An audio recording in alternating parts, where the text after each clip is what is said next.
ከህወሓት ቡድን ጋር መጠነ ሰፊ ግጭት ውስጥ የገቡት ጌታቸው ረዳ ከመቀሌ ወደ አዲስ አበባ ሲመጡ የገጠማቸውን የማፈን ሙከራ ይፋ አድርገዋል። ዝርዝር መረጃውን እንመለስበታለን። ከዚህ ባለፈ የኤርትራ ጦር እንቅስቃሴ ባለፉት ሳምንታት ተጠናክሮ ቀጥሏል እየተባለ ነው። በወፍ በረር እንቃኘዋለን። እንዲሁም የህወሓት ጦር የጌታቸው ረዳ ደጋፊዎችና የመንግስት አመራሮች እያሰቃየና እያፈነ ነው ተብሏል። ሌላኛው ትኩረታችን ነው። ከኢትዮጵያ ጋር ሲደራደሩ የነበሩት መከላከያ ሚኒስትር ከስልጣናቸው ተነስተዋል። በጎረቤት ሀገር ሶማሊያ የተደረገውን ወታደራዊ ሹምሽር እንመለከተዋለን። በአፋር እጅግ አደገኛ ደረጃ ላይ የደረሰው የነዳጅ ኮንትሮባንድ ከአዲስ አበባ ወደ ማርቆስ ሲጓዝ የነበረውና በኦሮሞ ነጻነት ሰራዊት ታጣቂዎች የታገተው አውቶቡስ መጨረሻም የጥንቅራችን አካል ነው። ሌሎችም ወቅታዊ ጉዳዮች ተካተዋል። አክብሮታዊ ሰላምታችን በያላችሁበት ድረስ የተወደዳችሁ ሸገር ታይምስ ቤተሰቦች እንዴት ናችሁ? ዕለታዊ መረጃ ጥንቅራችን እነሆ ተጀመረ። መግቢያችን ላይ ያዳመጣችኋቸውን ጉዳዮች እንደሚከተለው በዝርዝር እንመለከታለን። አብራችሁን ቆዩም።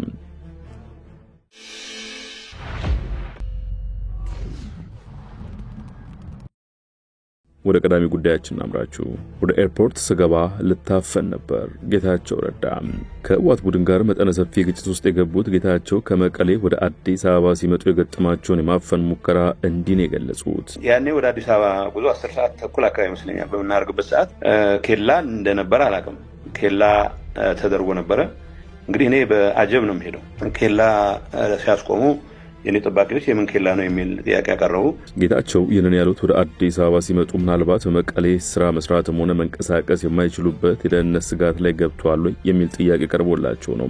ህወሓት ብሔራዊ ክህደት ፈጽመውብኛል የሚላቸው ጌታቸው የእኔን እንቅስቃሴ የመገደብ ሙከራዎችን ተመልክቻለሁ፣ ለህይወቴ ግን የሰጋውበት ጊዜ እምብዛም አልነበረም ብለዋል። ነገር ግን ከሰሞኑ ጠቅላይ ሚኒስትሩ ጋር ለመነጋገር ወደ አዲስ አበባ ስመጣ በመቀሌ የተመደበ የህወሓት ጦር እኔን ከጠባቂዎች ጋር ለማገት ኬላ ዘርግተው ነበር ነው ያሉት። በወቅቱ የተዘረጋው ኬላ በክልሉም ሆነ በፌደራል መንግስት አይታወቅም ያሉት ጌታቸው በጥቂት ንግግር ኬላውን አልፈን ወደ ኤርፖርት ለመግባት ችለናል ብለዋል። የህወሓት ጦር ኤርፖርት መግባት አይችልም፣ አየር መንገድ የሚጠበቀው በፌደራል ፖሊስ ነው ያሉት የጊዜያዊ አስተዳደሩ ፕሬዝዳንት አንዳች ነገር ለማድረግ ቢፈልጉ የሚከሰተው ከፌደራል ፖሊስና ከኔ ጠባቂዎች ጋር ወደ ግጭት መግባት ነው ብለዋል። ወደ ኤርፖርት ከገባም በኋላ እኔን ሊያግት የነበረው ሰራዊት አዛዥ ጌታቸው ምን ይዞ ነው የወጣው?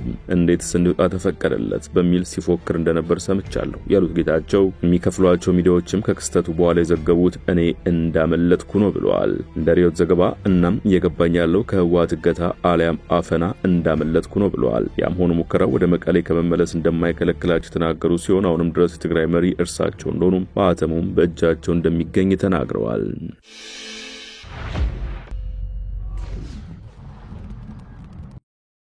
የመረጃ ጥንቅራችን እየተደመጠ ነው።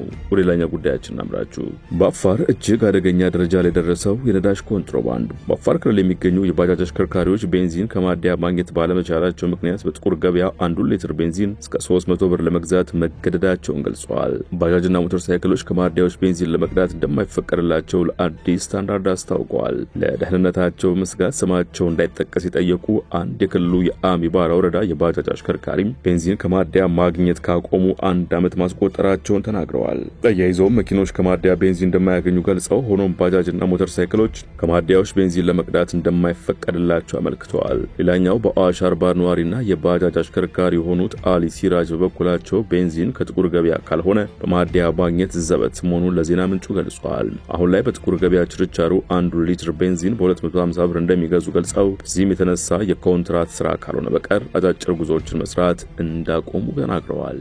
የኤርትራ ጦር እንቅስቃሴ ባለፉት ሳምንታት ተጠናክሮ ቀጥሏል እየተባለ ነው። የሳተላይት ምስሎች ይፋ እንዳደረጉት የኤርትራ ጦር በትግራይ አዋሳኝ በዛላምበሳ አቅራቢያ ከፍተኛ ወታደራዊ ግንባታ አከናውኗል። ይህ በተለይም ካለፈው ዓመት ጥር ወር ከነበረው የኤርትራ ወታደራዊ ግንባታ አንጻር ያሁኑ ከ10 እጥፍ በላይ ማደጉ ነው የተጠቆመው። ይህ ብቻ አይደለም። የትግራይ ጊዜያዊ አስተዳደር ፕሬዝዳንት ጌታቸው ረዳም ባለፉት 6 ወራት ኢትዮጵያ በሚዋሰኑባቸው የድንበር መስመሮች በሙሉ እንቅስቃሴ ሲደረጉ ቆይቷል ብለዋል። ከኤርትራ ጋር ሰላም እንዲፈጠር እንቅስቃሴ ሳደርግ ነበር ያሉት ጌታቸው አንጃ ሲሉ የጠሩት የደብረ ጽዮን ቡድን ነገሩን መጠምዘዝ ሲጀምር የዛሬ 6 ወር ገደማ ግንኙነቴን ሙሉ በሙሉ ለማቋረጥ ተገድጃለሁ ብለዋል። እነዚህ 5 ወራት ውስጥ በርካታ ነገሮች ተከስተዋል። የኢትዮጵያ መንግስትም ከሻምበል እስከ ሻለቃ ድረስ ከዛላምበሳ እስከ ሰንአፍ ድረስ ጦሩን እንዲያስገባ ካልሆነ ግን የህወሓት መሪዎችና ሻዕቢያ ግንኙነት ፈጽሞ አይቋረጥም ሲሉ ጥቆማ ሰጥተዋል። እስር ላይ የሚገኙት ፖለቲከኛ የምርመራ ጊዜ ጠየቀባቸው።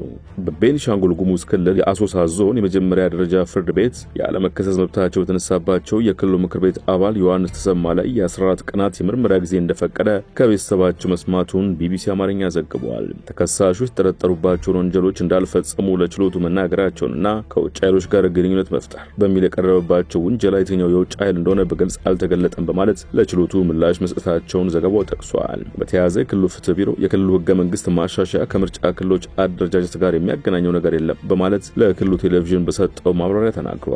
ቢሮው የህገ መንግስት ማሻሻያ ያስፈለገው የክልሉ ምክር ቤት ህብረ ብሔራዊና አካታች እንዲሆን ለማስቻል እንደሆነ መግለጹን ጣቢያው ጠቅሷል። የህገ መንግስታዊ ማሻሻያው መነሻ ሐሳብ የክልሉ ካቢኔ መሆኑን የጠቀሰው ቢሮው ምክር ቤቱ የሁለት ተቃዋሚ ፓርቲዎች ተመራጮች በተገኙበት አብላጫ ድምጽ ማሻሻያውን ማጽደቁን አብራርቷል ተብሏል።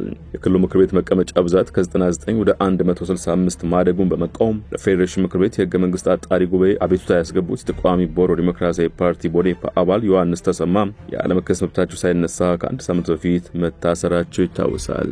የህወሓት ጦር የጌታቸው ረዳን ደጋፊዎችና የመንግስት አመራሮች እያሰቃየና እያፈነ ነው ተብሏል። ሳልሳይ ወያነ ትግራይ ሳወት ህወሓትና ወታደራዊ ክንፉ በሲቪሎች ላይ በፖለቲካ አመለካከታቸው ሳቢያም ግድያና ግርፋትን ጨምሮ የተለያዩ የሰብአዊ መብት ጥሰቶችን እያደረሱ ይገኛሉ ማለት አዲስ ባወጣው መግለጫ ከሷል። ፓርቲው በአዲጉዶምና መሆኒ ከተሞች ላይ ከተፈጸሙ ግድያዎች በተጨማሪ በጥይትና በግርፋት የቆሰሉ ሌሎች ሲቪሎች ስለመኖራቸው ማስረጃዎች እንዳሉት ጠቅሷል። ፓርቲው የህወሓት አመራር በክልሉ ከ2 ወር በፊት ጀምሮ ጥሎታል ያለውን ህገወጥ ወታደራዊ ህግ እንዲያነሳም ጠይቋል። ዓለም አቀፍ የሰብአዊ መብት ተሟጋች ድርጅቶች በሰብአዊ መብት ጥሰቶች ላይ ጥልቅና ገለልተኛ ምርመራ እንዲያደርጉና ዓለም አቀፍ ህብረተሰብ እንዲያሳውቁ ፓርቲው ጥሪ አድርጓል።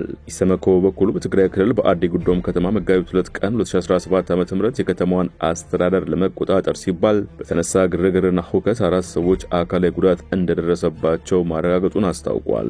ኮሚሽኑ የከተማዋን ከንቲባ ጨምሮ 4 ሰዎች ለቀናት ከታሰሩ በኋላ እንደተለቀቁና በተመሳሳይ በሰሃርቲ ሳምራ ወረዳ በዚያው ዕለት የወረዳው የጸጥታ ኃላፊና አንድ የትግራይ ነጻነት ፓርቲ አባል ለቀናት ከታሰሩ በኋላ እንደተለቀቁ መረዳቱን ገልጿል። ኢሰመኮ አለመግባባቱና ውጥረቱ በፕሪቶሪያው ዘላቂ ተኩስ አቁምና የሰላም ስምምነት በክልሉ የሰፈነውን አንጻራዊ ሰላምና መረጋጋት ወደ ኋላ ሊመለስ የሚችልና ስምምነቱ በተሟላ መልኩ እንዳይተገበር ተግዳሮት እንዲሁም የሰብአዊ መብቶች ጥሰቶች ስጋት እንደሚፈጠር ስጋቱን ጠቅሷል። ሁሉም ባለጉዳይ አካላት ችግሩን ከሚያባብሱ ድርጊቶች እንዲቆጠቡና የፖለቲካ ልዩነቶች በምክክርና በመግባባት እንዲፈቱ የኢትዮጵያ ሰብአዊ መብቶች ኮሚሽን ጥሪ አቅርበዋል።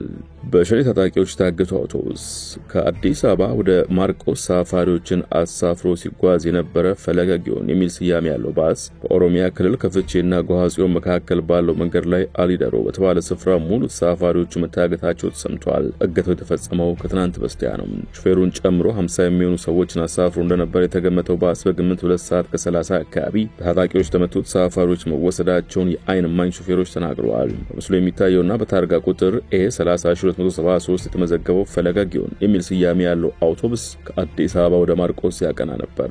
መንገዱ 5 ሰዓት ከ30 ነው የተከፈተው። ከአዲስ አበባና ከተለያዩ አካባቢዎች የመጡ መኪኖች ቆመን ነበር የታገትነው። አውቶቡስ የፊት ለፊት ጎማውንና መስታወቱን በጥይት ከመቱት በኋላ ሹፌሩን ጨምሮ ተሳፋሪዎችን ይዘው ሂደዋል ሲሉ አይን እማኙ ለቲክፋ ኢትዮጵያ አስረድተዋል። አክለውም የተወሰኑ ደቂቃዎች ከሚሊሻዎች ጋር ተታክሰው ነበር። በበርካታ ኦራል መከላከያዎች ተጭነው ከመጡ በኋላ ነው መንገዱም የተከፈተው እንጂ በአካባቢው ጸጥታ አስከባሪዎች ትግል ሊሆን አልቻለም ነበር ብለዋል። መከላከያ ቦታው የደረሰው ከረፈደ በመሆኑ ታጋቾችን ማስመለጥ አልቻለም። ቅዳሜ ዕለትም ታጣቂዎች በአካባቢው ተመሳሳይ ነገር አድርገው እንደነበር ሹፌሮች የገለጹ ሲሆን ሚሊሻና ታጣቂዎች ታኮሱ ነበር። ታጣቂዎች መኪኖችን በመምታት ካስቆሙ በኋላ 5 የከባድ መኪና ሹፌሮችን ይዘው ሂደዋል ነው ያሉት። ሹፌሮቹ ቅዳሜ ዕለት በነበረው ተኩስ ምክንያትም ረጅም ሰዓታት ጎሃጽዮን ላይ ለመቆም ተገደው እንደነበር ገልጸዋል።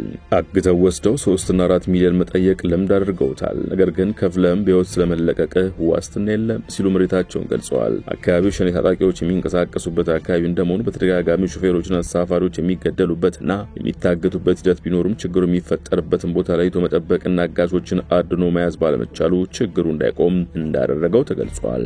ወደ ውጭ ጉዳይ ስናመራ ከኢትዮጵያ ጋር ሲደራደሩ የነበሩት መከላከያ ሚኒስትር ከስልጣን ተነስተዋል። በጎረቤት ሀገር ሶማሊያ የተደረገውን ወታደራዊ ሹምሽር እንመልከት። የሶማሊያ መንግስት መከላከያ ሚኒስትር አብዱልቃድር ሞሐመድ ኑርን ከኃላፊነት አንስቷል። ጠቅላይ ሚኒስትር ሐምዛ ባሬ በኑር ምትክ ጅብሪል አብድረሺድ ሃጂ አብዲን መከላከያ ሚኒስትር አድርገው ሹመዋል። መከላከያ ሚኒስትሩ ከስልጣን የተነሱት መካከለኛው ሸበሌ አውራጃ አልሸባብ በርካታ አካባቢዎችን መልሶ በተቆጣጠረ ማግስት ነው።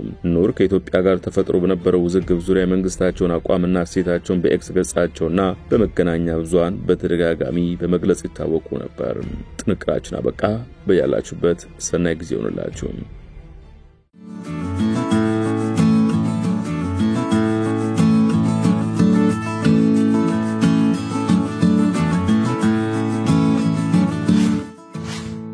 ሸገር ታይምስ ሚዲያን ሰብስክራይብ በማድረግና ደወሉን በመጫን ይከተሉን።